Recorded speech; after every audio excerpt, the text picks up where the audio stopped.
esta semana vamos a extender esas reflexiones filosóficas al día de hoy, viernes, porque nuestro invitado se lo vale.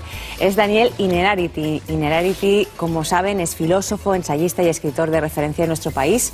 En su haber cuenta con prestigiosos reconocimientos como el Premio de Ensayo Miguel de Unamuno o el Premio Nacional de Literatura en la modalidad de ensayo. Y con nosotros también está Jorge de los Santos, pensador y artista plástico, quien, como ya hizo cuando entrevistamos a Fernando Sabaté o Jesús Mosterín, pues nos ayudará a situar mejor al entrevistado y los temas que con él queremos abordar hoy. Buenas tardes a los dos. Buenas tardes. Bienvenidos. Vamos a hablar con Daniel de filosofía y lo haremos recuperando algunos de los argumentos de uno de sus libros de referencia, este que sostengo en mis manos, La filosofía como una de las bellas artes. Pero antes, como analista político, nos gustaría conocer qué reflexiones hace usted sobre el movimiento del 15 de mayo, ¿no? Y podríamos empezar con una pregunta general. ¿Cuál es la deriva actual de la política?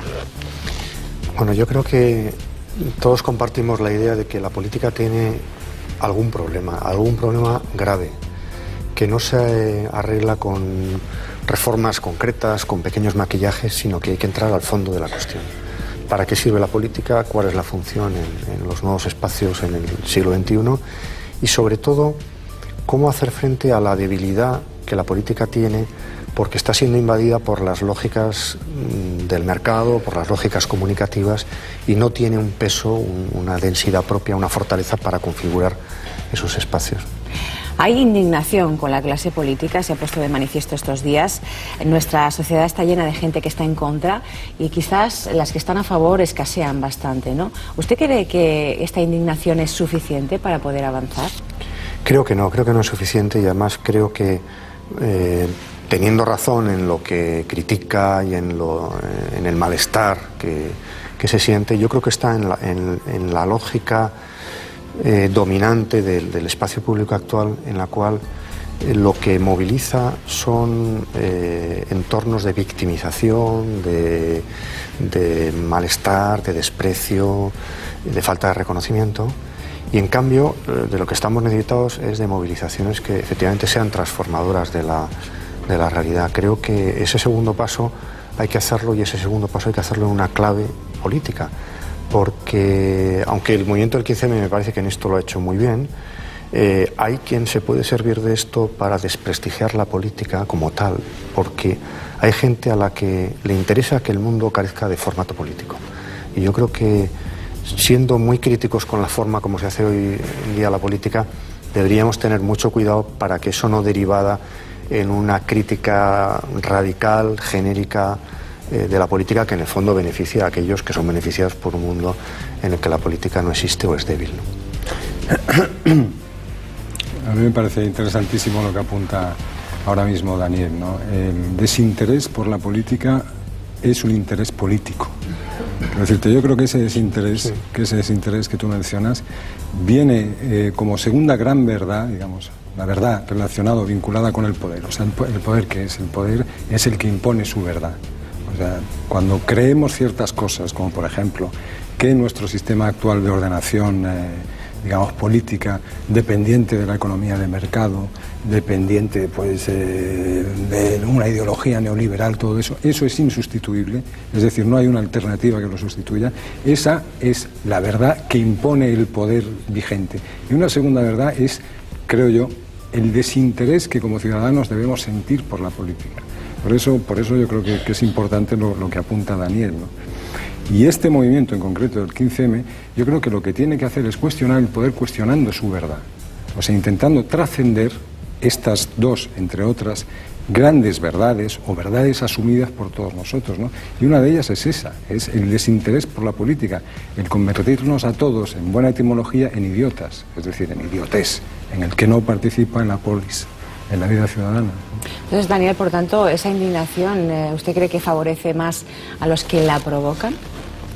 Bueno, yo creo que la indignación en sí es una energía explosiva que puede beneficiar a cualquiera, depende de cómo se canalice y cómo se refleje. Puede beneficiar a un partido o a otro, puede beneficiar en un sentido positivo, emancipador, que fortalezca la política, pero puede ser un factor de despolitización. Entonces yo advierto contra ese peligro porque me parece que es muy grave, ¿no?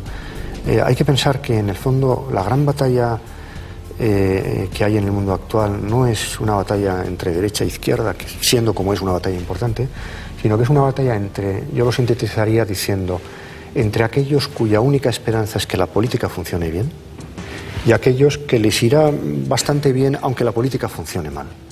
Y a mí para eso me parece que es muy interesante que no derivemos en favorecer una despolitización de los espacios públicos, que por cierto es lo que interesa a la gente que ya tiene poder por su economía, por su posición en los entornos comunicativos. No sé si viniendo hacia acá habrá usted podido escuchar las últimas noticias. Nos informan de que en estos momentos están desalojando a las personas que estaban acampadas en la Plaza Cataluña de Barcelona. ¿Usted qué opina de esta acción?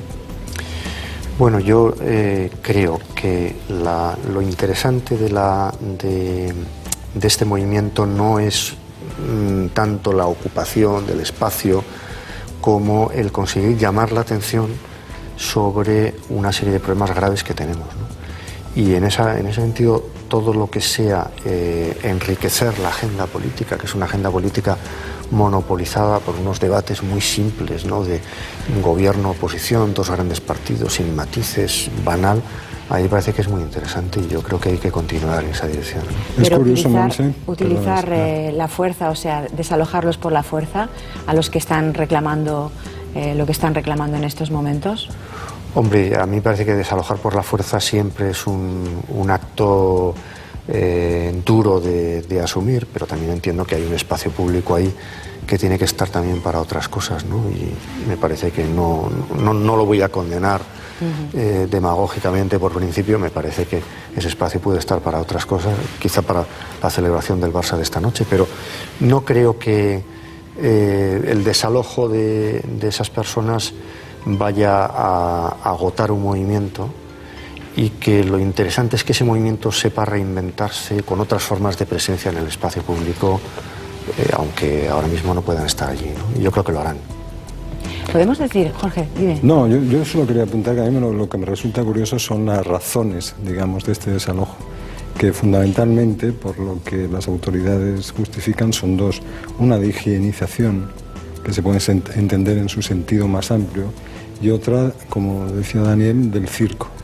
O sea, es sustituir el ágora por el circo, es decir, la celebración del evento deportivo, que además, pues, con cierto optimismo, se supone, no sé si instalan cámaras porque no soy aficionado a la Plaza Cataluña, y entonces ese espacio público, que el espacio público, como bien sabe Daniel y bien apuntaba, es algo sagrado para las democracias, desde las democracias antiguas, desde el ágora romana hasta el foro, desde el ágora griega, perdón, hasta el foro romano, ¿no? Entonces, desalojar esto para meter a los leones, entre comillas, o sea, para meter el espacio, es por lo menos un objeto, creo yo, de cierta reflexión y curiosidad, ¿no? ¿Podríamos decir que todo esto que está sucediendo en estos momentos es más una cuestión antropológica que no política?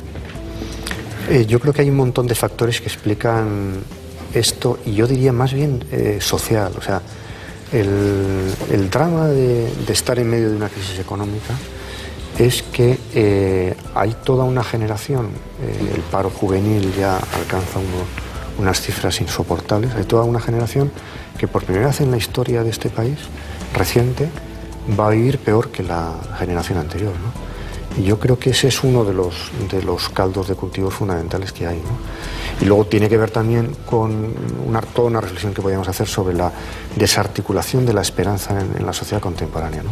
O sea, la esperanza no tiene cauces razonables de orientación hacia el futuro, porque el futuro aparece como algo colapsado. Vamos a hablar ya de filosofía, estamos en el ecuador de esta charla. Daniel, ¿qué significa que la filosofía es la ciencia de los problemas y no tanto de las soluciones? Pues si puedo empezar con una anécdota que a mí me llama mucho la atención. Leyendo los diarios de Kierkegaard, decía que él había decidido hacerse filósofo reflexionando en una terraza de Copenhague. Estaba tomándose un café y descubrió que toda la gente se dedicaba a hacer la vida más fácil a los demás. Uno pedía un café, el otro pedía tal, y de repente dice, ¿no sería bueno que en la sociedad hubiera gente que nos dedicáramos a hacer la vida un poco más complicada a los demás? Es decir, yo creo que sería terrible para una sociedad que hubiera muchos filósofos. Filósofos hace falta pocos. Hace falta gente que solucione problemas. Eso es lo más importante. Pero creo que la filosofía no hubiera sobrevivido en estos 2500 años de existencia si no fuera porque hemos descubierto que hay algo de utilidad en la existencia de personas que se dedican a cultivar los problemas, ya que no consideremos que los problemas graves, serios de la humanidad, en el fondo son problemas inexistentes o poco importantes.